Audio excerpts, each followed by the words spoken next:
Première épître de Paul aux Corinthiens, chapitre 10. Car je ne veux pas vous laisser ignorer, frères, que nos pères ont tous été sous la nuée. Donc là, il parle des Juifs. Qu'ils ont tous traversé la mer et qu'ils ont tous été baptisés en Moïse, dans la nuée et dans la mer. Qu'ils ont tous mangé le même aliment spirituel et qu'ils ont tous bu le même breuvage spirituel, car ils buvaient à un rocher spirituel qui les accompagnait, et ce rocher était le Christ. Ici, Paul fait constater la similitude du peuple hébreu à la sortie d'Égypte, à la sortie de l'empire satanique des chrétiens. Baptisés en Moïse avec la traversée de la mer Rouge pour la première alliance, symbole du baptême dans l'eau en Christ pour la seconde alliance. Ils ont mangé le même aliment spirituel, la connaissance de Dieu, tout comme les chrétiens, et ont bu l'eau spirituelle du rocher qui était Christ. Tout comme les chrétiens boivent l'eau de la vie de Christ, notre rocher. Je poursuis verset 5. Cependant, ce n'est pas dans la plupart d'entre eux que Dieu trouva son plaisir, puisque leurs corps jonchèrent le désert. Or, ces choses ont été des figures de ce qui nous concerne, afin que nous n'ayons pas de désir coupable, comme ils en ont eu, et que vous ne deveniez pas idolâtres, comme quelques-uns d'entre eux, selon ce qu'il est écrit. Le peuple s'assit pour manger et pour boire, et il se leva pour se divertir. Ne nous livrons point à l'impudicité, comme quelques-uns d'entre eux s'y livrèrent. Et il en tomba 23 000 en un seul jour. Ne tentons point le Christ, comme ils le tentèrent quelques-uns d'entre eux, qui périrent par les serpents. Ne murmurez point comme murmurèrent quelques-uns d'entre eux, qui périrent sous les coups de l'exterminateur. Toutes ces choses leur sont arrivées en figure, et elles ont été écrites pour notre instruction, à nous qui sommes arrivés à la fin des temps. Ainsi donc, que celui qui croit être debout prenne garde de tomber. Paul explique ici que ce qui s'est passé est une image de ce qui est à venir. Il nous incite à prendre garde à l'état de notre cœur. Car, dit-il, Dieu ne trouva pas de plaisir dans la plupart d'entre eux, c'est-à-dire dans les Hébreux sortis d'Égypte, puisque leur corps mort se répandait dans le désert. Attention donc à l'idolâtrie, à l'impudicité, à la rébellion par les murmures. Toutes ces choses sont arrivées afin que nous ne commettions pas les mêmes erreurs. Vérifions l'état de notre cœur très régulièrement. Je poursuis verset 13. Aucune tentation ne vous est survenue qui n'ait été humaine, et Dieu, qui est fidèle, ne permettra pas que vous soyez tentés au-delà de vos forces. Mais avec la tentation, il ménagera aussi une heureuse issue en vous donnant le pouvoir de la supporter. C'est pourquoi, mes bien-aimés, fuyez l'idolâtrie. Je vous parle comme à des hommes intelligents.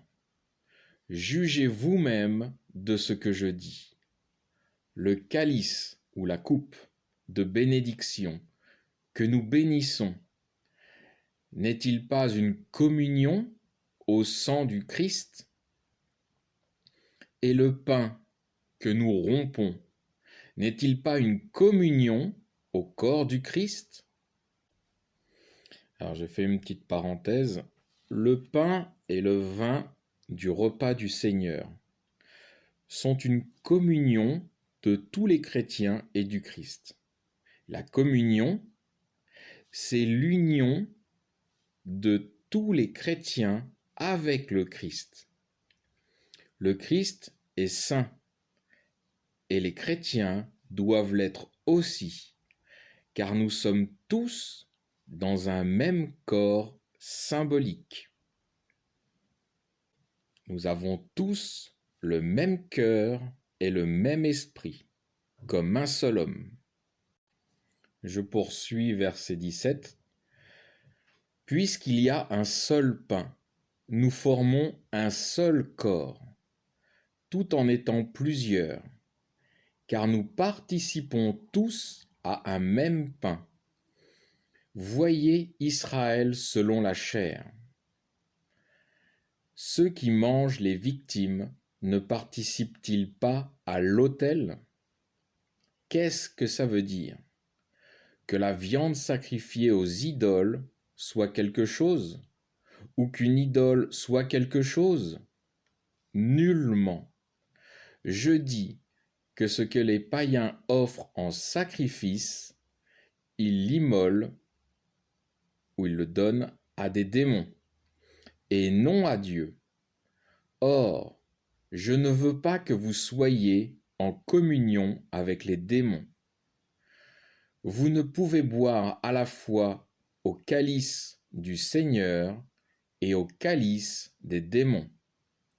Vous ne pouvez prendre part à la table du Seigneur et à la table des démons.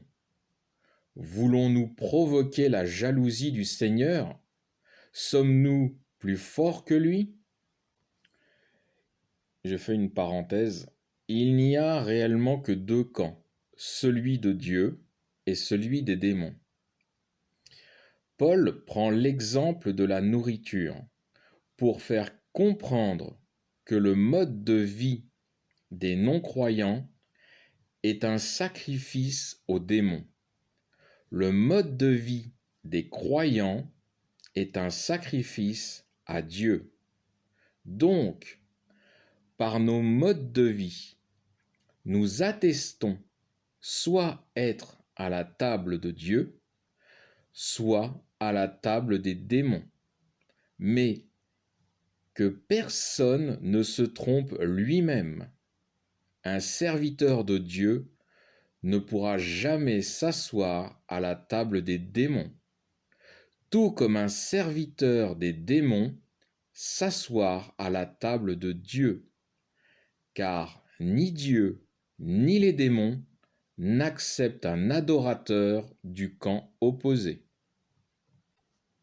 Je poursuis verset 23. Tout est permis, mais tout n'est pas expédient. Expédient, c'est utile à faire. On pourrait le traduire comme ça, utile à faire. Tout est permis, mais tout n'édifie pas. Que personne ne cherche son propre avantage, mais celui d'autrui. Mangez de tout ce qui se vend au marché, sans faire aucune question par motif de conscience. Car la terre est au Seigneur, et tout ce qu'elle renferme. Si un infidèle vous invite et que vous vouliez y aller, mangez de tout ce qu'on vous présentera, sans faire aucune question par motif de conscience. Mais, si quelqu'un vous dit « Ceci a été offert en sacrifice aux idoles », n'en mangez pas, à cause de celui qui vous a donné ce renseignement et à cause de la conscience. Je dis de la conscience. non pas de la vôtre, mais celle d'autrui. Pourquoi, en effet, ma liberté serait-elle jugée par une conscience étrangère? Si je mange avec action de grâce, c'est-à-dire en donnant une prière avant le repas, pourquoi serais-je blâmé pour une chose dont je rends grâce? Paul explique ici qu'il faut nous rester vigilants en tant que chrétiens, que la sagesse et le discernement font partie constante de la vie du chrétien. Le chrétien peut manger de tout ce qui se vend au marché, mais de prendre garde de ne pas faire tomber un chrétien plus faible, comme on l'a vu au chapitre 8, mais aussi pour la conscience des païens ou des non-croyants, afin de ne pas permettre de pouvoir jeter l'opprobre sur le nom du Seigneur. Je poursuis verset 31. Soit que vous mangiez, soit que vous buviez, ou quelque autre chose que vous fassiez, faites tout pour la gloire de Dieu.